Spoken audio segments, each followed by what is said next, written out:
Hello, everyone. Welcome back to another episode of the 1-0 podcast. I'm Joel Haas. I'm Lyle Allenstein. And I'm Avery Hill. Today, we'll share some more observations from Penn State's spring practice, what we've seen so far, and how the depth chart seems to be shaking out right now.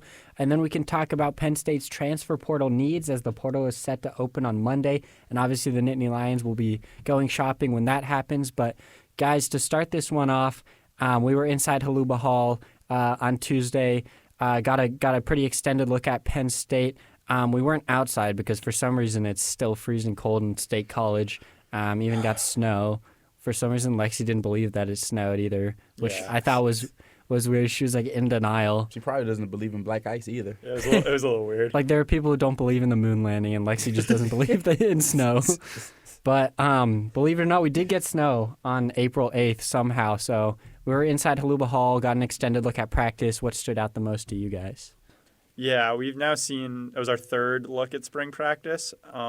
Stan Drayton talked about his introductory press conference, how he's going to be loud on the field. We're going to get to hear him. Obviously, Frank Leonard just retired, so we no longer hear that voice. But let me tell you, we can hear Stan Drayton's voice.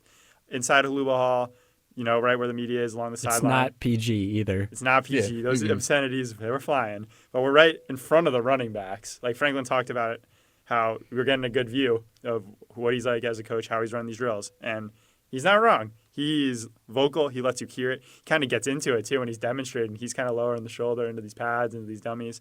And he'll let you hear when you mess up. He'll let you hear it when you're doing something right. And it doesn't stop. You can go through the whole depth chart. Nick Singleton, Katron Allen, all the way down to Tyler Holsworth and Emil Davis. It's the same treatment. They're getting the same praise, same criticism. And I think it's, it's a little different from Jaywan Sider. Obviously, he was, still pretty vocal during practice. He meant let his presence be known. But Drayton, I think it's a whole nother level. I just think it's kind of interesting because Jaywan Sider was a great running backs coach, but it's like a different kind of intensity. And I think it works well with Katron and Nick going into year 4, right? They need someone who's developed that kind of elite talent. And not to say, like, Sider's had Miles Sanders, obviously Journey Brown had that injury that kind of skewed the perception of what Sider's like with developing talent. But it's like, you look at what Drayton's produced, Brian Westbrook, those guys at Bijan Robinson at Texas, all those Ohio State guys, Carlos Hyde, like these are Ezekiel Elliott, like these are NFL backs, and I think you could kind of see the caliber of running back he produces just with how he goes about handling all these drills. It's a Tuesday, like they're gonna have maybe 15 practice by the end of the spring. Yeah. Like the intensity's still there. It doesn't really matter. Yeah, I mean, first of all, Carlos Hyde is an incredible mention. Great pull. Appreciate Second of all, like kind of going off of that, it's interesting to me because looking at Sider and Drayton, they both look like a tough coach, but it's like two different types of tough coaches. Like, I agree.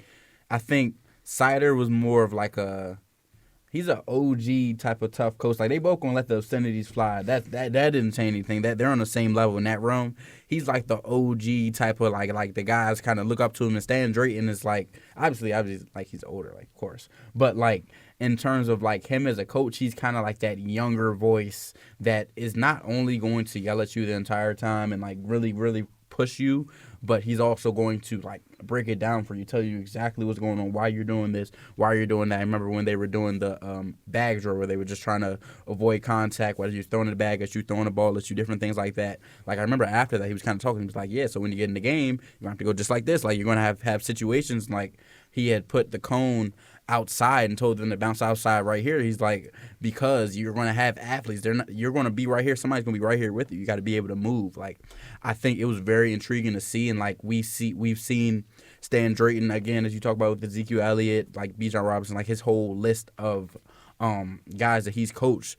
We've seen like his ability to really impact guys, but now we get to see it in person, and I'm like, okay, this is why they're like he was a top running backs coach. This is how he ended up getting a head coaching job at Temple. I mean, he's very knowledgeable. He's a tough coach, and I think that it's only going to be a benefit for Penn State moving forward. Yeah, no, like I came out of that practice. I spent a lot of time watching the running backs and like put up a bunch of videos on Twitter if you guys want to check that out. But I came away feeling like I was a much better running back. Like I felt so much smarter. Taking notes. I knew what to do. I did. I was like, oh, that's good. I said, okay. And like you were saying, like he would stop and explain stuff. Like at one point, he stopped for a couple minutes, and everyone kind of gathered around. And he was, explaining the purpose of every drill, so they kind of understood better. And if the guys were messing it up, he would let them know. Like at one point, even Nick Singleton, who's going into his senior year and is already established as an elite running back, he made him redo one of the drills because Drayton didn't like how he ran through it. So he made him go to the back of the line and go through it again.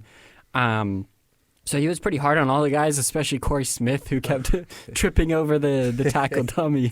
And Drayton was letting him hear it, kept telling him, if you can't handle the dummy, what are you going to do in a game? Didn't he like say, that. this is why you tripped in the game or something like that? I swear he said something like that. And it didn't register to me at the first second. I was like, wait a minute.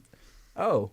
But, yeah, I mean, I think, and, kind of going off of that, I think it's just very, it's great for Penn State fans to kind of see this coaching all around. Like, if they had a look at practice like we did, they would honestly be very encouraged about the talent that's going to be on the field next year, because there are so many, I would say, top-tier coaches all on Penn State's coaching staff. They don't have to be, head coaching caliber guys, but as position coaches, these are some of the best, and you're seeing it rub off. I mean, you have him, you have, obviously, Anthony Poindexter, who Zakee Wheatley just said, he's the GOAT.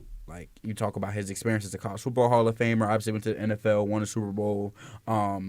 His ability to not just connect with the guys, but really teach them how to play football, keep it real with them, things like that. You have him. You have Dan Connor, who everyone's loved since last year. He just got there. I mean, you have Phil Troutwain, who obviously won a national championship at Florida. Did not watch Florida win the basketball national championship. Can confirm. I did ask him that. Yeah. But he did talk about the fact, and he acknowledged it himself. He was like, I don't remember exactly what he said, but he was basically saying, I've seen the culture grow year from year. When he was at Boston College and stuff, he didn't have that many guys going to the draft. But now that he has guys coming out year after year, they're building that trust, they're building that culture, and he's like, this is why guys aren't leaving. He knows it's him.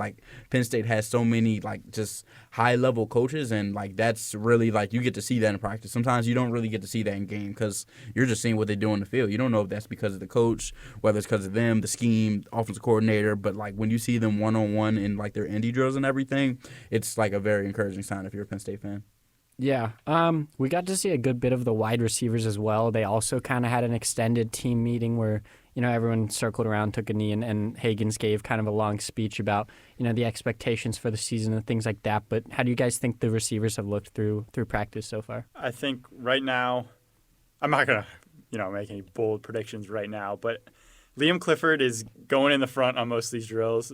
Take that with a grain of salt, because regardless of what this room looks like after the portal closes this upcoming window, Clifford is going to be here. He's going to see time on the field. He's proven it on the slot, whether that's, his primary position or not. But it's what you're getting out of Liam Clifford.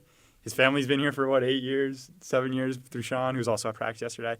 He's going to see time regardless. But I think right now my top 5 in terms of guys that are competing for those positions, and Clifford solidified himself to see the field. Whatever. Oh, yeah. Well, it doesn't really matter. He might not be a starter, so. but he'll be in the top 4. If he's not in the top 4, he's transferring. I'm looking at Kyron Hudson, Devontae Ross, the transfers. Devontae Ross has really impressed me. Obviously, we're seeing him in limited one-on-ones, but he's quick. This is a receiver that his skill set, Penn State's really been lacking since, these last 2-3 years. I've been impressed. We'll see he's been going up against. I saw him going against Aldavian Collins last week. We didn't see one-on-ones yesterday, and he lost the rep. But for the most part, he's been winning all these reps. So I've been kind of impressed with him. Kyron Hudson, I still think, is going to be a contributor. He's a seasoned vet at this point. Played a lot of football at USC. Last week, he kind of struggled in the 3 reps we saw. But that Penn State cornerback room was it's elite. I'm not going to – it's a grain of salt. He could have just had a bad day. He could have cooked him the next time out. So it's then Tyseer Denmark, those are, and Caden Saunders, I think, round out who I think is in the lead right now. I do have to say I've been impressed with Kobe Howard and Matt Otten, the early enrollees. Matt Otten is still raw. It's he's got to polish off some of that route running, but he's physically – he's 6'1", 215. I think he's put on 15 pounds since he's been. I think he honestly might even be 220, 225.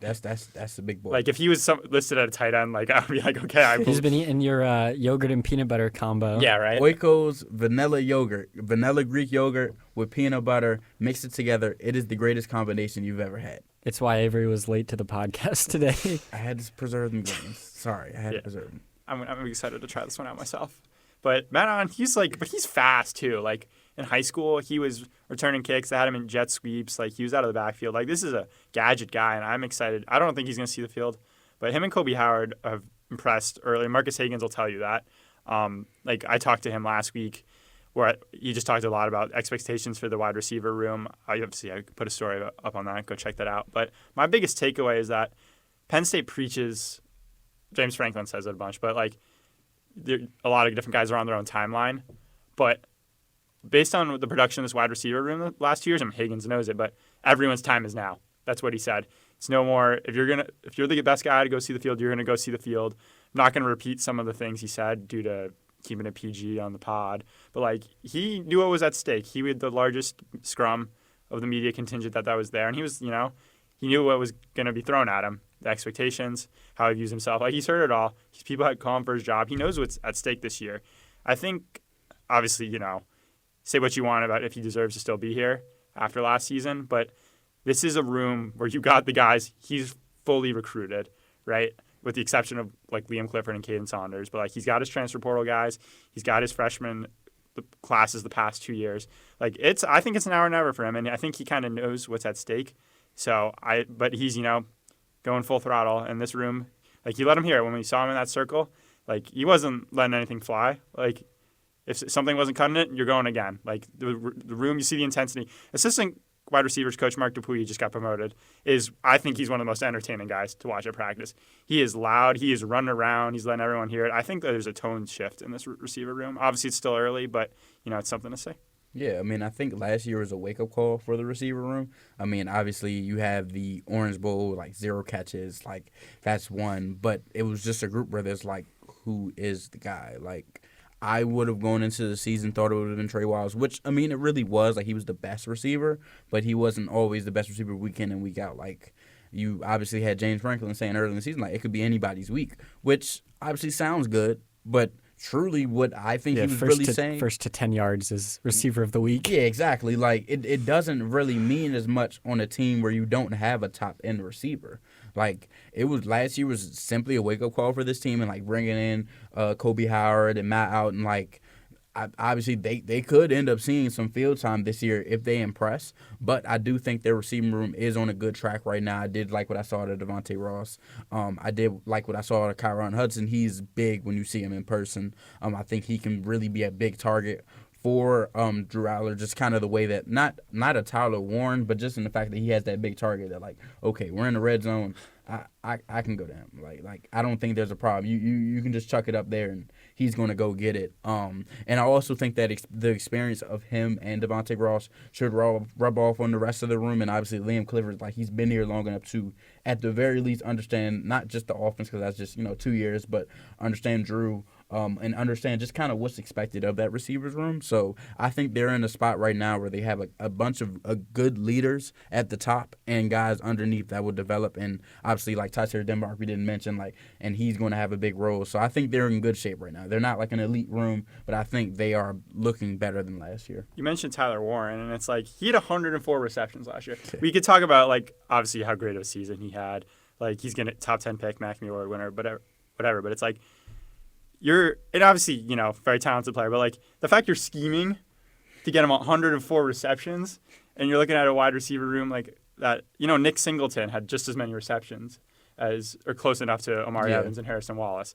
So it's just like, you got to make up that production. And I forget which press conference he talked about, if it was this spring during February or even like at the end of the year, but he's like, they want the scheme, the wide receivers, get them the ball more, but it's just like, you've got Tyler Warren who's, putting all these crazy numbers, but it's like when you have guys that can't separate themselves, like how are you trusting Andy Koolnick in the offense to draw plays for you? Like you disappearing in the Orange Bowl, 0 receptions. It's like they're forgetting about it. I asked Marcus Higgins, I was like, are you bringing up 0 receptions in the Orange Bowl as like a source of motivation, whatever? And he's like, if it's in the past, it's in the past. There were a couple other questions that were of the same nature of like talking about last season. And he's just like, trying to forget about it, which, like, I get because you're trying to move on. But, when you've got a room that's got to produce, 104 receptions is a lot. And granted, Luke Reynolds, Khalil Dinkins, running backs are going to make up for some of that target share. But you got to have guys that are going over, 700 yards? Like, what are we looking at here as a number that these guys trying to hit? I mean, I say 6. If you have a top receiver at 6 and you have the other guys around 3 and 4, it's not bad for that receiver because you're not going to have a 1,000-yard receiver. Like, unless Kyron Hudson like goes crazy or Devontae Ross is like the absolute gadget in Andy Kotelnicki's offense, which like we saw him like they had the option attack drill. If y'all don't know this, it's just like option. I just call it that because that's what they do in Road to Glory. But yeah, so like he was running that. He was running the pitch on that one. So like if he's utilized in that manner, like obviously that would be all-purpose yards. But he could rack up a ton of yards. I think that his ability, like you talk about separation, his ability to separate with his speed, his just ability to not just separate, but when he gets the ball, just take off. I think that's going to be very important. Obviously you have Tyser Denmark, who was more of like the route runner. So like I think those two guys, the fact that those aren't guys that had to be a factor last year is an encouraging sign because, again, you said the problem is separation for the most part. Like, with Kyron Hudson being a big receiver, there's no guarantee that he gets separation. I mean, I thought that N'Keal Harry would be a good receiver with the Patriots because he was a big receiver. He was a 50-50 ball guy, but he couldn't get any separation. Like, I'm pretty sure it was like 0.1 yards per route, like something like that in N'Keal Harry. So, tight end now. So, I just think that their abilities to separate is an encouraging sign for the Penn State offense next year. And if they're able to do that, I mean, I think you can at least say the receiving room was better than last year. Yeah. Another position battle we should touch on, just kind of based on some of the info we've gotten, and James Franklin got asked about this, is defensive tackle, where they're obviously losing a few guys there. Alonzo Ford is kind of the one piece coming back that we can pencil in as a starter. Franklin listed Xavier Gilliam and Alonzo Ford Jr. as guys who could also step up alongside him. I think that was the top 3, and then he went on to list like 5 other guys. But that provides at least a little bit more clarity into how that room is looking. There are obviously a couple other guys who are in that conversation as well. But what do you guys think will play out there? I think it's interesting. So obviously you lock in Zane Durant at the 3. I'm assuming they're going to run a 1 tackle or a 0, a 3, and a 2 5s. I mean, they're still in the 4-2-5, so that's what I'm at least expecting. So if they're running just like that, you would have Zane Durant at the 3.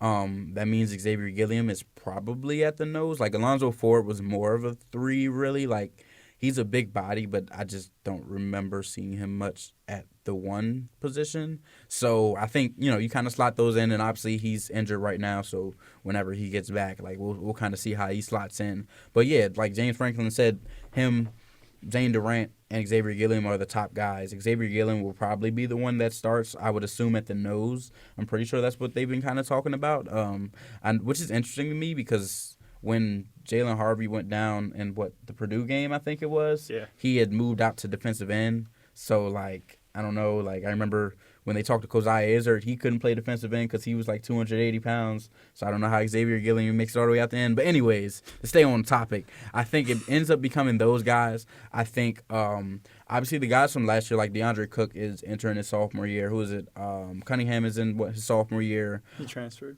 Oh, he transferred? Where'd he go? Like some community college. Oh, Garden. Well, oops. Garden. I don't remember. Yeah. This is why. Well, you have DeAndre Cook. You have DeAndre Cook. And then you also have Randy Adrika. Like I talked to Zane Durant last week, and I said like, who else outside Xavier Gilliam? Because we had all been hearing about him, how he's probably locked in to at least play a quality role on that defensive line. But he was like, I like Big Randy, like both Miami guys or Florida guys. I asked him if he knew about the black ice. He said he's going to let him find out. Zane Durant found out without anybody telling him, so I think that's a good sign for his development. I agree. Randy, I don't know where they'll have him. He's a big body guy, so he could very much play the nose, which is like really like that's really where the hole is. Like Zane Durant slotted in, he's fine. Alonzo Ford is fine once he gets off an injury. So and Caleb Artis, that's another one he was missing. Like he's a power guy, so like you don't know where he's going to get slotted. But yeah, I think in the interior defensive line, I don't think they're looking bad at all. I think there's questions, but I think they'll answer them. You have Deion Barnes, you have Zane Durant to set the example, set the tone. Even Devon is still around the team. Like we saw him at practice yesterday, so I mean he's probably kind of given a little bit to the guys. He plugged in that starting role for a long time or at least got quality reps. So I think they're in a good spot. It's just a matter of development, and this is like honestly the ultimate test to the development factor of Deion Barnes. Yeah, I think you can pencil in Zane Durant, Xavier Gilliam. I think, obviously, we don't know anything on the timeline of Alonzo Ford, but I think his timeline affects if they go after another guy in the portal or not. Alonzo Ford had a really good year last year, obviously. Yeah, he did. Missed his first. I know Avery and I are both pretty high on him, but he missed Yeah. his first season at Penn State after transferring to ODU due to injury. And then he was buried on the depth chart a little bit, obviously behind Zane Durant, Devon, Keziah Izzard. But then he surpassed Hakeem Beamon pretty early on in the season. And then Hakeem obviously got confirmed that he was no longer with the program. No more, obviously, information regarding that. But, I wouldn't be surprised if, he was just moving on from football. It was his last year. Ford, was taking his playing time. But Yeah. so I think his timeline really affects if they go after another guy. I think Owen Wafel, interesting that's what I one. forgot. I was To keep a missing name on. Michigan go. transfer, former 4-star, just a red shirt. Ty Blanding, if we want to keep throwing out names. No, but you hear me out here. Liam Andrews still. Liam Andrews, hey, There we go. Look, we There got we a bunch of names that can emerge here, right? Owen Wafel is a former 4-star who, obviously, redshirt freshman, transferred to Michigan, who didn't really play at all, but he played in that bowl game against Alabama, and the stat sheet won't show it, but he was kind of making himself known. Well, Obviously, Avery, I know Jalen how you Milrow feel. didn't make himself. Well, he made himself known, but not for the right reasons. Yeah. So that's an encouraging sign. They were in the backfield just about every play. Yeah. And coming from a Michigan defensive line is encouraging to your development. Right. Like, I'm assuming you got some good stuff. Yeah, over I there. agree. But I Caleb Artis, Avery, you mentioned him. Another guy, I think he injured himself pretty late in the year. I think he had a cast on, hasn't been back on the practice field. But he's a veteran presence. We saw him a lot in goal line packages. I think that's someone, obviously, Ty Blanding. Zane's talked about him. James talked about him. Hasn't really seen the field a whole lot. But, and then Liam Andrews, this is a former top 100 recruit who was banged up all year, who was a top 100 recruit on both sides of the ball, and it was a matter of what he wanted to play when he came to Penn State. So this is a room that has a lot of questions that anyone could step up. I wouldn't be surprised if any of the guys we just named follow Xavier Gilliam, Alonzo Ford, and Zane Durant on the depth chart. But at the same time, it's portal coming up next week. Why not go get a veteran presence that you know what you're getting? I agree. That development. You look at the defensive line. You've got Deion Barnes, who's obviously Letterman. He's producing guys. The NFL production since he's taken over has been taking the next step. You've got Torrance Brown, who just got promoted to analyst, another former Penn State Letterman. Then you've got Greg Caduso, Nittany Lion, former national championship, came in after being Albany head coach. Andrew Jackson's another analyst who was the West Virginia defensive line coach. The coaching staff is deep. Why not go get a guy that you already know what you're getting? You got all this time to develop all these guys. You got all these coaches that go look after them. But I think this is a portal. We talked about it coming in after the first portal window in the winter. Defensive tackles, a room that they need to improve. They go Owen Wafel, but obviously that's a younger guy. You're essentially replacing T.A. Cunningham with that pickup because they had 4 guys in that 2024 recruiting class. But you'll go to defensive tackle. Yeah, but they did try. It's worth noting they tried to get Bear Alexander, which you don't know, he could have exited in this spring portal. So he'll be back in the spring. Yeah. They might go back and get him again. But he they'll have might have a more graduate shots over the transfer to next use at few that years. point. Yeah. He's going to leave before the season starts. Leave in August, something like that. Go to play in Europe. But yeah, so it's very clear that they probably would, at the very least, target a defensive tackle. I don't think it hurts anything. I think your point about getting a veteran defensive tackle is good. You slot them in there, then they're deep. They're just like they were last year. Because last year, what was the conversation? How deep is this defensive tackle lineup? You can go from the top to maybe 5 spots down, and those guys can probably start in most of the country. And if not, I will just be interested to see, it's at least in packages, if some of the defensive ends move in, as long as, the defensive. Originally I thought Smith Vilbert was going to do that, but, he's not even here anymore. Yeah. And, that's a guy who had defensive tackle experience. Yeah. Looking at Denai's profile, if he wasn't denied into Sutton, he could easily pop in. He could pop in at 3 every once in a while, let's be honest. If you're running Abdul did that him Max, and Zariah, you can pop him in, move Zane. You could have 2 threes, and they're that's your pass rushing package. I'm just saying. I'm just throwing ideas out there. Obviously, that wouldn't be a primary position, but I do think defensive tackle is a spot that they have questions at, but they will answer it, whether it's through the portal or through development. Yeah, the only thing is just there's so many guys in that room, and we've already touched on a bunch of names. I almost wonder if Franklin would just say we can't take anyone else, just in terms of roster size, right? Unless someone else goes out. That's kind of crazy though. Yeah, I feel Yeah. I feel like they're almost at capacity right now. So I think that would be the only thing that would stop them from going out and bringing someone else in. But are there any other transfer positions that you think? I mean, obviously wide receiver is the one that everyone knows about, and even Pat Kraft said that Penn State's going to have to go out and be on the lookout there. But are there any other positions you guys are looking at when the portal opens? I think if you're with the same philosophy as how we're looking at defensive tackle, I'd say linebacker. Because you got the same thing. You got Dom DeLuca and Tony Rojas are really the only veteran presences in that room, and with experience, quite honestly. Rojas is banged up. We haven't seen him at spring ball. We kind of knew that going in. He said he'll be fine come fall during dawn availability during the Explorers program, so I'm not really concerned about that one. But then outside of that, like Keon Wiley flashed 2 years ago, but he missed all of last year. Yeah. But, like, that's the only real guy with playing experience. Tamir Robinson So saw flashes of- Franklin mentioned as Franklin as did. a name to watch. Yeah. But So it's like it's the same philosophy. Like if you want to go get a veteran guy, like go out and get him. But if you kind of trust the strength of numbers with the depth, like it's the same thing. And then so other than that, I think you can maybe take a look at safety. Yeah, you can take a look. Just because like Zaki Wheatley, he's gonna play. King Mac, obviously we haven't seen him the last 2 practices. I think that's a short-term thing though. I'm not gonna speculate, but I'm assuming. Yeah, it is me speculating. Yes, I'm in fact going to clarify that. I was speculating there. You had a cast on at Pro Day. Yeah, that was the piece of information I was forgetting to share there. But it's like, so I think he'll play. But after that, it's Dejan Lane. yeah. So that's 3 safeties. But like they're going to play 5 defensive backs.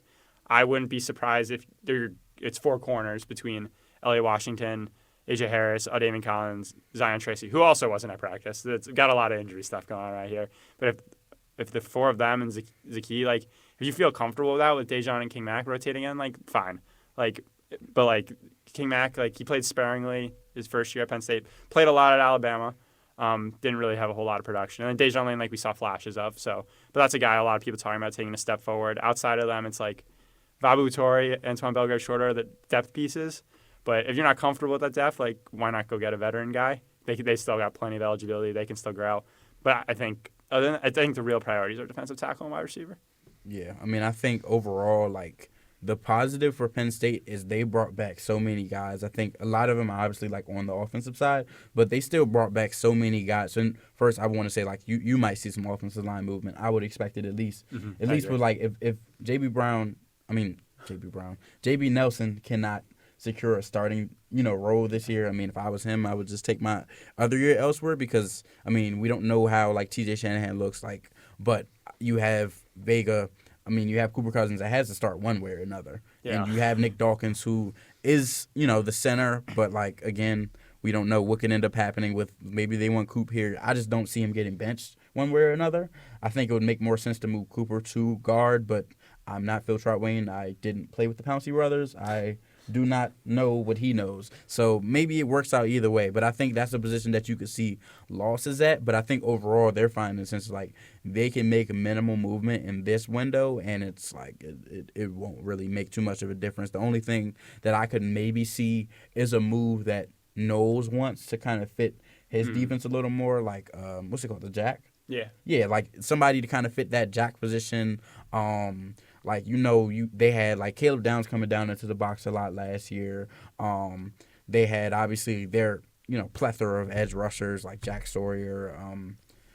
They have just incredible, like, pass rushers and everything. Like, he can go get a pass rusher or a hybrid guy, one of the two, to go fill the spots that he needs. But I don't see too much Penn State portal movement, which would be a shock to no one. So I mean, yeah, it's not like they really have a whole lot of portal movement anyway. yeah. Well, yeah, part of this is going to be like obviously Penn State's going to be in the market and going to go shopping, but like what if the shelves are bare? Like what if nobody's hopping in the portal because you might. I mean, part of that's also that'll like they happen. don't lose anyone, right? Like it's you. Both the sides. 105 They- is coming, so like they'll lose. Yeah. Well, yeah, but that's a different conversation. If But they like lose there could anyone- be guys that from other programs that are definitely hopping in the portal. I think it would just be like the 5th or 6th year guys who are like not starting. Yeah, I'm or good, the guys bro. who Like, might hop in. I mean, even like Alonzo Ford, who I think is in his 5th year now. This is last year of eligibility. Yeah. 5th or 6th year. So I think like, if he's not able to lock down a starting role, it's like he might consider, something like hopping in the portal, something like that. Smith Vilbert. That's Some a of prime the- example. I Yeah, think he some played of it the smart seventh though year. because he was like, let me strike out because he's a graduate transfer, so Yeah, he can enter he can whenever go he whenever wants, he wants. So he's like, all right, let me hop in right now just to make sure that like Bill Belichick. I can go play for Bill Belichick. I don't want spots to be full when I try to enter the portal. Take your own time. And so yeah, I mean, I think it'll be interesting. Like when we see them like actually like kind of running through like team offenses or whatever, we'll kind of get a glimpse of that. Obviously, the blue-white game is the best look, but until then, I mean, it's a matter of like, do they just want that extra depth or that extra like one or two guys? They don't need crazy movement. They just came from the college football playoffs. Yeah, but the craziest part about the portal opening next Monday is that you're going to have these guys that are showing up for visits if they're interested while Penn State practice is going on. They're going to look at the rooms like, can we beat this guy out? Or am I like, should I just go somewhere else? And isn't the last day like the day before the game? Yeah. So, like, wouldn't Penn State lose? They're going to lose most of his guys before the game starts. Yeah, that exodus is going to happen. So that should happen. Yeah, that would definitely happen sooner than later then, because that doesn't make sense to practice with the guys that you know are already gone. That's it for today's episode of the 1-0 podcast. We'll be back with you guys next week. But in the meantime, you can find more football coverage at psucollegian.com and follow us on socials.